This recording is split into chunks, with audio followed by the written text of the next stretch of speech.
Microsoft ఎక్సెల్లో total అనేటువంటి ఫార్ములాని ఎలా calculate చేస్తాం అనే టాపిక్లోకి వస్తే మనం ఈ విధంగా వచ్చిన బేసిక్ టేబుల్ ఒకటి క్రియేట్ చేసుకున్నాం.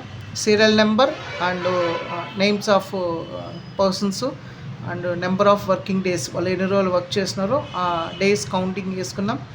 ఫర్ డేకి ఎంత అమౌంట్ చేస్తారనేది తీసుకున్నాం. ఇప్పుడు టోటల్ చేస్తున్నాం. ఎలా చేయొచ్చు, ఎన్ని మెథడ్స్లో చేయొచ్చు అనే దానికి వస్తే ఫస్ట్ మనం ఇక్కడ టేబుల్స్ టోటల్ అనేది ఫస్ట్ ఈక్వల్స్ పెట్టుకొని, సో చాలా బేసిక్ మెథడ్లో నెంబర్ డేస్ ఎన్ని రోజులు అయితే ఉన్నాయో 10 days ఇంటూ ఒక రోజుకి 800 రూపీస్ లెక్కన ఈక్వల్ టు 10 into 800 ఇచ్చి ఎంటర్ చేయొచ్చు.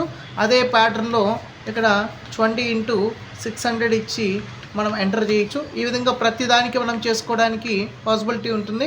ఇలాగ ఒక 1000 పీపుల్స్ ఉంటే చేయడానికి చాలా టైం ప్రాసెస్ తీసుకుంటుంది. కాబట్టి అలా కాకుండా కొంచెం సింపుల్ ఫార్మాట్ ఎలా తీసుకోవచ్చు అంటే, ఇప్పుడు ఇక్కడ C2 అండ్ D2 అంటాం. సో C2 అంటే ఆ సెల్ యొక్క అడ్రస్, 10 వాల్యూ ఏదైతే ఉందో ఆ సెల్కి సంబంధించినటువంటి అడ్రస్ అనమాట. సో C2 into D2 తీసుకుంటాం, అంటే డే అమౌంట్. సో మనం 10 into 800 ఎలా ఇచ్చినామో అలాగే సెల్ యొక్క అడ్రస్ తీసుకుంటాం, equal to C2 into D2 చేసి ఎంటర్ చేస్తాం. సో ఇలా చేసిన తర్వాత అమౌంట్ ఇక్కడ క్యాలిక్యులేట్ అవుతుంది. సో క్యాలిక్యులేట్ చేసినటువంటి సెల్ మీద ఇక్కడ క్లిక్ చేసి, సో ఇలాగా మౌస్ ఇక్కడికి వచ్చి క్లిక్ చేసుకుని ఇలా డ్రా చేసామంటే అందరికీ ఎవరైతే మనం లిస్ట్ ప్రిపేర్ చేసుకున్నాం అందరికీ అట్ ఏ టైం వచ్చేసి వాల్యూస్ అనేది ప్రిపేర్ కావడానికి పాసిబిలిటీ ఉంటుంది. సో ఇలా చేసుకోవడానికి చాలా సింపుల్గా ఉంటుంది.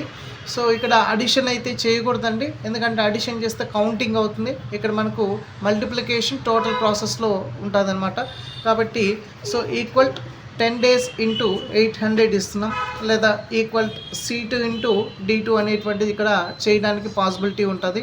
So equals C2 into D2. So number of days into day cost అనమాట. ఒక రోజు కాస్ట్ ఎంత ఉంది అనేది ఇచ్చినాం. సో ఎంటర్ చేసాం. మౌస్ ఆల్రెడీ వచ్చిన వాల్యూ మీద క్లిక్ చేసి కిందికి ఇలాగ ట్రాక్ చేసుకున్నామంటే కంప్లీట్గా వస్తుంది. ఈ టోటల్కి మళ్ళీ టోటల్ కావాలంటే equal some of so E2 colon E6. So ఇలా ఎంటర్ చేసామంటే ఆ టోటల్కి మళ్ళీ టోటల్ అమౌంట్ ఎంత అనేది వస్తుంది. సో ఈ విధంగా మనం టోటల్స్ చేసుకోవడానికి పాసిబిలిటీ ఉంటుంది.